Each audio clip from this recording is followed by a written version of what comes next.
This is where we believe. Here's Curry for the record. It's good!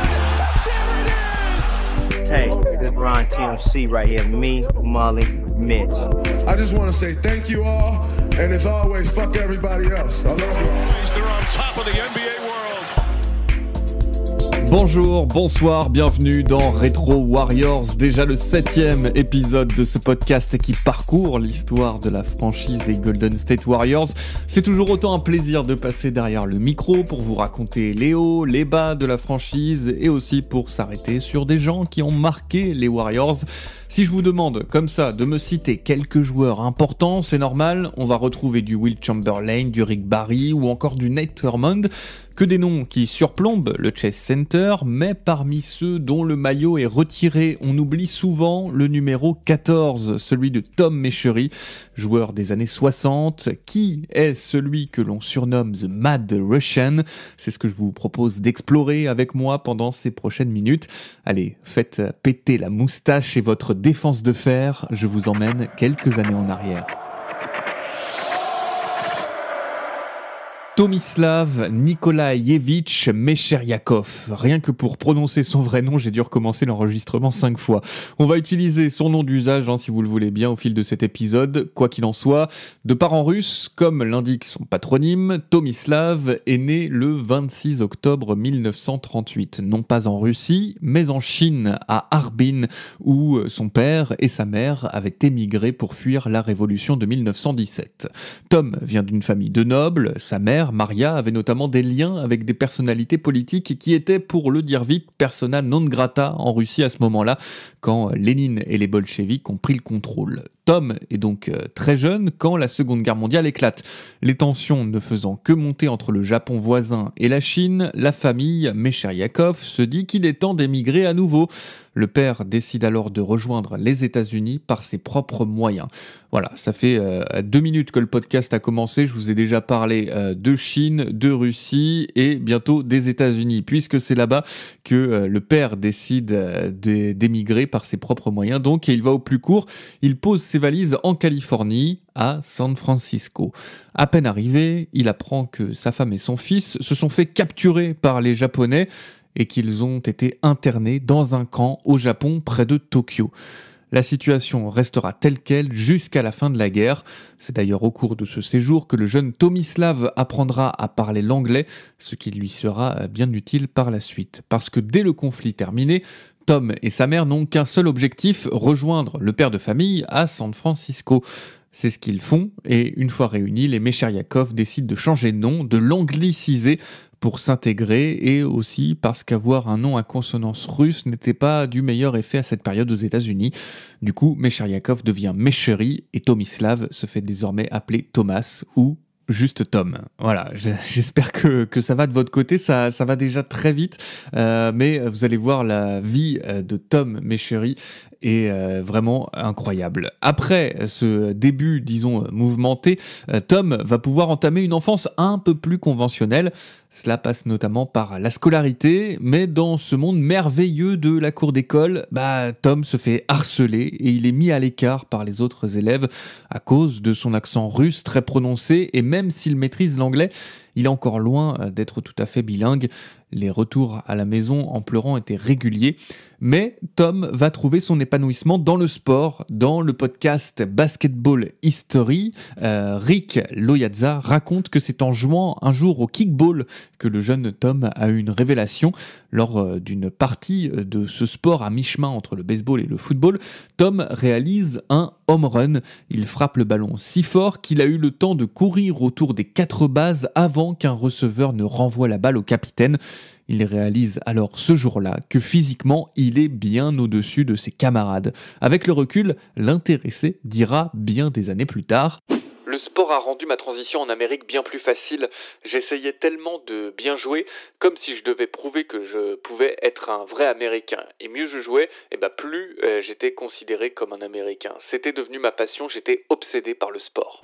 Les années passent et Tom continue de grandir si bien qu'il atteint au lycée le mètre 98.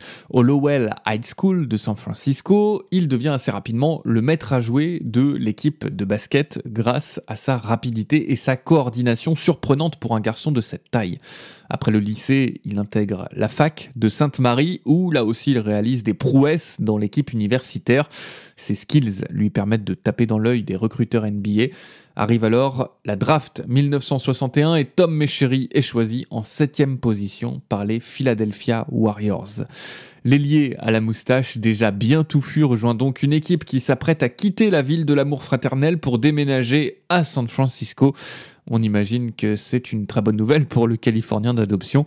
Il rejoint surtout une équipe qui compte dans ses rangs un certain Wilt Chamberlain. Dès sa saison rookie, comme si sa vie n'était déjà pas assez incroyable comme ça, Tom va assister à un truc complètement fou, une performance devenue légendaire, les fameux 100 points de Chamberlain. Ce 2 mars 1962, Tom est titulaire face aux New York Knicks. Le match se déroule en Pennsylvanie, à Hershey.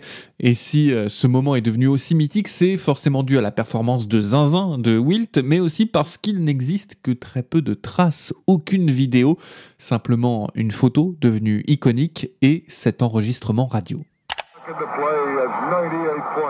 Wilt Chamberlain qui est désormais à 98 points, du jamais vu dans l'histoire du basketball professionnel. Bon là c'est carrément inaudible, je vous le cache pas, donc je vais pas essayer de traduire.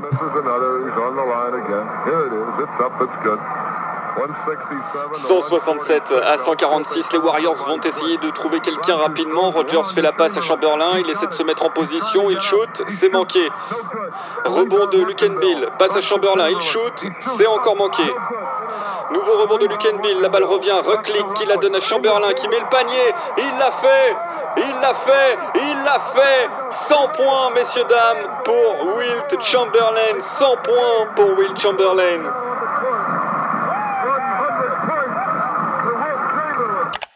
Et puis il reste aussi des témoignages de ceux qui ont vécu le moment, parmi eux donc Tom Meschery. Voici ce qu'il disait lors d'une conférence de presse des Golden State Warriors en 2012 à l'occasion des 50 ans du record établi par Chamberlain. Franchement, c'était une soirée bizarre. Faut vous remettre dans l'ambiance. Hershey, en Pennsylvanie, je pense que tout le monde connaît cette histoire, mais tout de même, nous étions bien loin de Philadelphie. Il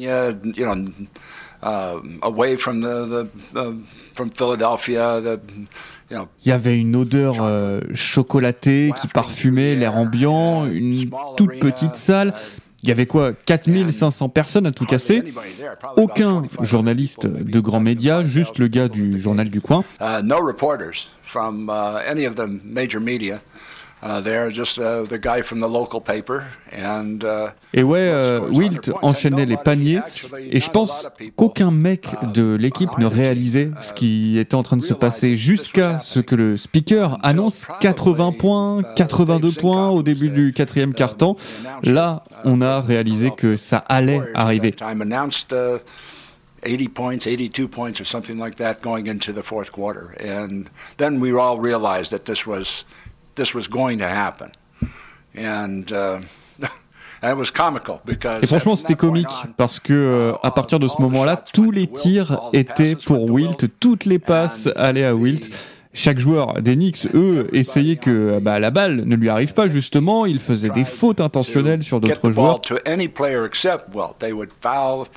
Anybody, they just tried their best to keep the ball away from Wilt, and he was not going to go for it. Mais c'était peine perdue. À chaque fois, le ballon terminait dans les mains de Wilt. Cette saison rookie est donc forcément marquée par la perf légendaire de Wilt et l'année de Tom passe un peu sous les radars. On en parle peu. Pourtant, il y a des choses à dire parce que c'est dès sa première année dans la ligue que Meschery reçoit le surnom de Mad Russian. Pourquoi ? Tout simplement à cause de son jeu légèrement agressif, disons. À la fin de la régulière, Tom est le joueur qui a commis le plus de fautes personnelles. Il admettait lui-même être un joueur rugueux, toujours prêt à aller au combat si un adversaire le provoquait. Il disait, il y a encore peu de temps, alors qu'un journaliste l'interrogeait sur la NBA d'aujourd'hui: Je pense qu'il y avait un autre état d'esprit. À l'époque, si les arrières venaient dans la raquette, ils se prenaient des coups de coude dans le visage, ils se retrouvaient vite fait jetés au sol. Un arrière comme Jerry West était un des seuls à pouvoir pénétrer et il le méritait. Robertson avait lui son jump shot en périphérie pour éviter de se faire taper. Il n'y avait jamais de lay-up facile. J'aurais mis Kobe ou n'importe quel autre arrière 20 fois sur le cul à chaque match s'il essayait de venir dans la raquette. Tom s'est donc tout de suite affirmé comme un très gros défenseur, gobeur de rebond, protecteur de cercle, l'homme de l'ombre, le lieutenant parfait de Wilt qui attirait toutes les lumières. Collectivement, les Warriors terminent cette saison 61-62 avec un bilan de 49 victoires pour 31 défaites, ce qui les place deuxième à l'Est. Ils s'inclinent de 2 petits points en finale de conférence lors d'un match 7 décisif face à leur némésis de l'époque, les Boston Celtics de Bill Russell. Et ce, malgré les 32 points de Tom Meschery qui finit meilleur marqueur de la rencontre. Cruel. La saison suivante est celle du déménagement, du retour à la maison pour Tom. Les Warriors quittent Philadelphie pendant l'été et s'établissent en Californie, à San Francisco. Je vous invite évidemment à aller écouter l'épisode 5 du podcast consacré au sujet. Une première saison dans la baie, pas terrible pour les Warriors qui ont raté les playoffs cette année-là, mais sur le plan individuel pour Meschery, c'était pas si mal. Il termine deuxième meilleur marqueur de l'équipe derrière l'échassier avec 16 points de moyenne et quasiment 10 rebonds gobés par match. Les contres n'étaient pas encore comptabilisés, mais c'est aussi pour ses performances défensives et sa capacité à accélérer le jeu que Tom est sélectionné au All-Star Game cette saison-là. Ce sera la seule fois de sa carrière, mais il marque déjà l'histoire en 1963 en devenant donc le premier joueur étranger à être sélectionné pour le match des étoiles. La saison suivante, celle de 63-64, sera marquée par une petite baisse de régime du point de vue des statistiques pour Meschery.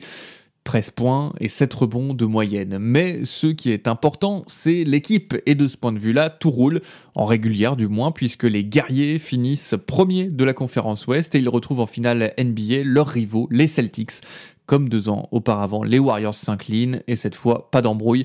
Le résultat est sans appel, 4-1 pour Boston. Difficile de se remettre d'un nouveau revers, et c'est donc avec cette défaite en tête que les Warriors abordent la saison 64-65. Ce sera celle d'un tournant, à la fois pour l'équipe et pour Tom Meschery, parce qu'à mi-exercice, le 15 janvier, San Francisco annonce le trade de Chamberlain aux Sixers contre 3 joueurs et un peu de cash. Tom perd là son acolyte, à la fois sur et en dehors du terrain.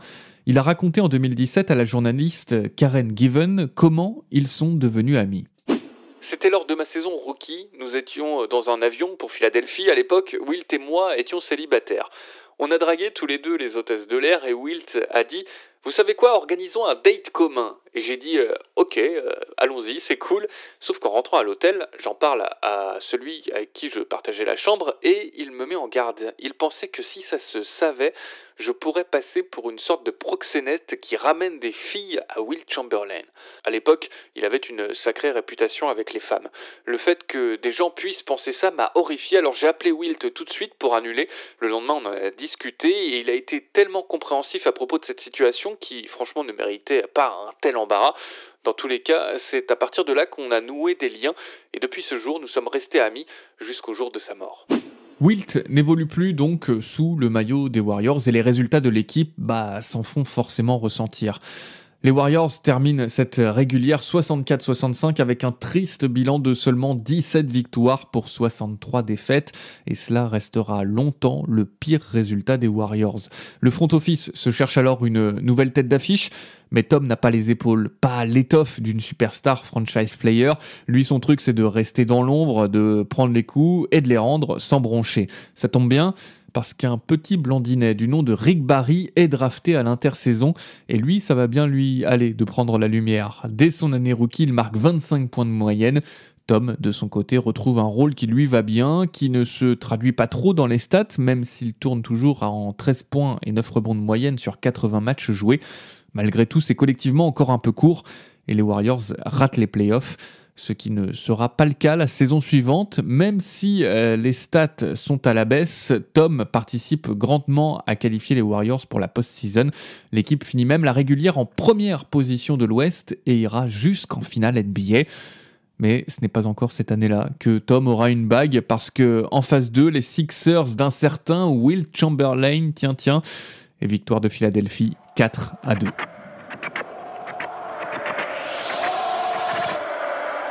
L'année 1967 va sonner la fin de l'aventure avec les Warriors pour Meschery. Tom veut donner un autre sens à sa vie. Vers la fin du mois d'avril, quelques jours après la défaite contre les Sixers, il fait part au propriétaire Franklin Mioli de sa volonté de mettre tout simplement un terme à sa carrière de basketteur pour rejoindre les rangs de Peace Corps, Corps de la paix en français. C'était une agence indépendante du gouvernement américain dont le but était d'intervenir à travers des missions de paix dans des pays qu'on appelle en développement. En gros, Meschery voulait faire de l'humanitaire. L'annonce, même si le caractère du bonhomme est connu, surprend du côté des Warriors. Le front office californien, un poil agacé, lui dit « Ok, mais en attendant, on ne te met pas sur la liste des joueurs protégés ». Parce qu'en parallèle, 2 nouvelles équipes sont en train de faire leur apparition en NBA, les Sonics de Seattle et les Rockets de San Diego. Et comme il est de coutume, pour remplir le roster, une draft expansion est mise en place. Un système qui permet à ces nouvelles équipes de choisir un joueur qui n'est pas protégé parmi les autres franchises. C'est ainsi que le 1er mai 1967, Tom est choisi par les Sonics et file rejoindre l'État de Washington où l'on compte bien faire changer d'avis Meschery en lui proposant un gros chèque. Et a priori, ça marche puisque Tom déclare ensuite simplement à la presse « Je repousse mon engagement avec Peace Corps à plus tard, une fois que mon contrat avec Seattle sera fini. J'ai toujours la ferme intention de m'engager. » Et hasard du calendrier, le premier match que joue Seattle en NBA, le 13 octobre 1967, c'est contre les Warriors en Californie au Co-Palace. Avant que le match ne commence, une cérémonie est organisée pour rendre hommage aux années passées par Tom sous les couleurs des Warriors. Meschery devient donc le premier joueur de l'histoire de la franchise depuis son déménagement à voir son maillot retiré. Le premier à voir son numéro, le 14, dominer la salle et le premier que les spectateurs du Co-Palace peuvent admirer en levant les yeux. Tom en parle dans The Handle podcast de Raining Lacis. Je pense que la raison pour laquelle les Warriors ont retiré mon maillot si tôt, alors que j'allais encore jouer pendant quelques années, c'est que j'étais le visage de la franchise à l'époque. J'étais un mec de San Francisco, j'y ai grandi, j'ai une belle carrière. Je pense que j'ai participé à faire connaître l'équipe dans la baie, à la rendre populaire. Bon, le match ensuite s'est soldé par un bon blowout, 144-116 pour San Francisco, malgré les 26 points marqués par Tom et ses 11 rebonds pris. Il dira lui-même qu'ensuite il a passé de bonnes années chez les Sonics avant de prendre cette fois-ci pour de bon sa retraite en 1971 à l'âge de 32 ans. Tom Meschery clôt ainsi le chapitre de sa vie en tant que joueur professionnel de basketball. Il reste des stats, 13 points et quasiment 9 rebonds de moyenne en carrière, une sélection au All-Star Game, pas de bague malheureusement, mais un maillot retiré et surtout une moustache chevaleresque comme on n'en fait plus. A lob to Simons and then back to Meschery, who drives in and under to score. Tom Meschery, le joueur de basket, c'est donc fini. Et même si les salaires étaient déjà conséquents pour l'époque dans les années 70 en NBA, ce n'était pas non plus assez pour envisager le reste de sa vie à ne pas travailler. Ça tombe bien, ce n'est pas vraiment le tempérament de Tom. Fidèle à ses engagements, Tom souhaite rejoindre la Peace Corps et s'engager en Corée du Sud, comme il l'avait dit quelques années plus tôt. Mais c'est justement en 1971 que le président américain de l'époque, Richard Nixon, décide de couper les fonds attribués au programme et l'agence est mise en sommeil. Meschery se dit que c'est un signe du destin, qu'il faut faire autre chose. Pourquoi pas prof alors ? Enseigner l'anglais, ça le tente bien. Il passe même un entretien pour un poste dans une université artistique de Washington, l'Evergreen College. Mais finalement, nouveau revirement de situation, le basket revient à lui. Les Cougars de Carolina en ABA, la ligue concurrente, avaient besoin d'un nouveau coach et Meschery était leur cible. Bon, on va pas en faire des caisses sur cette partie de la vie de Tom parce que la période Meschery coach de basket, ça ne va pas durer longtemps. Tom accepte donc le job proposé par les Cougars, mais comment dire ? Ça ne clique pas. Il y a un truc qui prend pas. L'équipe termine la saison en dernière place et Tom est viré. Il confiera un peu plus tard à quelques journalistes qu'il ne se sentait pas du tout en phase avec ses joueurs, qu'il ne comprenait pas pourquoi il ne se donnait pas à 100% à chaque match, comme lui le faisait quelques années auparavant. En tout cas, si Tom a vite compris que la suite de sa carrière ne se passerait pas forcément en costume sur un banc, cette expérience lui aura permis d'affirmer son goût pour l'écriture. C'était déjà le cas quand il était joueur, mais là, quand Tom a été nommé à la tête des Cougars, une maison d'édition de New York l'a sollicité pour qu'il raconte son année dans un livre comme une chronique avec des notes du quotidien, ce qui donna Caught in the Pivot, The Diary of a Rookie Coach, publié en 1973. Parce que je ne vous en ai pas encore parlé jusque-là, mais en sous-marin, Tom est un poète. Et je ne dis pas ça pour la formule, vraiment, le mec est passionné par la poésie. Il en écrit et en lit beaucoup. Du coup, après cette année comme coach, Tom décide de reprendre ses études. Il s'inscrit à l'université d'Iowa et obtient en 1975 son master en art, spécialité littérature.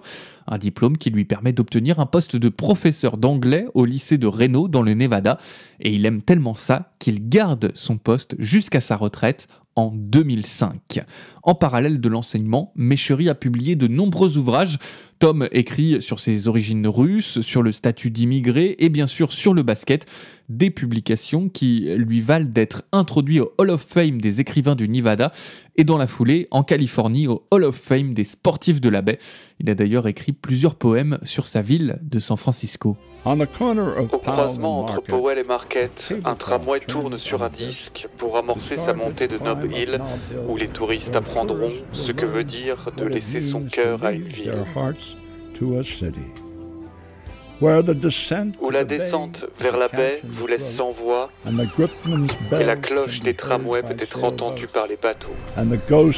Et les fantômes de la prison d'Alcatraz sourient. Et la teinte orangée du Golden Gate Bridge brille. Je suis chacun des enfants de cette ville. Le passé et le futur qui relient ces lignes prennent leur mesure. Je suis la Californie et Mason, je suis Hyde et O'Farrell, je suis conducteur, je suis gripman et aussi le câble souterrain. Je suis le mot dans la chanson que l'homme à la cloche fait teinter. Aujourd'hui, en 2024 du moins, Tom Meschery vit en Californie à Sacramento et il profite de la vie tout en restant très attentif à ce qu'il se passe dans le monde, dans le sport, mais pas que. Et si ça vous intéresse, allez faire un tour sur mescherymusings.blogspot.com. C'est son blog perso qui est régulièrement mis à jour. Il y partage des poèmes, mais aussi ses pensées, ses analyses. L'un de ses derniers posts est par exemple consacré au tir à 3 points depuis le corner, un truc très précis. Pour lui, on ne devrait pas considérer ces shoots comme des 3 points vu que la distance par rapport au panier est réduite à cet endroit par rapport à un shoot pris depuis le parking. En face du panier, on est à 7,28 m et dans le corner, le shooter n'est plus qu'à 6,70 m. Voilà, on y trouve tout un tas d'autres pensées sur d'autres thèmes également. Voilà, en tout cas, pour la vie et l'œuvre de Tom Meschery. Pour une fois, la formule a du sens. On a commencé cet épisode en parlant de la révolution russe de 1917 et on termine par évoquer la poésie tout en ayant raconté une carrière de basketteur professionnel en NBA. Il faut se rendre compte du parcours de cet homme qui semble avoir vécu plusieurs vies en une seule et en plus, il a l'air tellement sympa et accessible. Pour écrire cet épisode, j'ai un peu digué YouTube, comme on dit. J'ai regardé plusieurs interviews de Tom à plusieurs moments de sa vie. Et que ce soit en conférence de presse, invité par la franchise des Warriors ou par un podcasteur parmi d'autres, Tom dégage tout le temps quelque chose de sympathique. On a envie de l'écouter. Et en même temps, il en a des choses à raconter, le bonhomme, quand il se souvient de ses années avec Wilt, de son arrivée aux États-Unis, ou quand il parle de poésie. À chaque fois, en tout cas, c'est passionnant. Voilà, donc je trouvais que c'était important de consacrer un épisode à cet homme qui n'est que rarement, voire jamais, le premier que l'on cite quand on pense au maillot retiré par les Golden State Warriors. Comme d'habitude, en tout cas, j'espère que vous aurez appris des choses. Si vous avez aimé, n'hésitez pas à parler du podcast autour de vous, à le partager sur les réseaux sociaux. Moi, je vous dis à dans un mois pour un nouvel épisode. Amis de la Dub Nation et d'ailleurs, salut!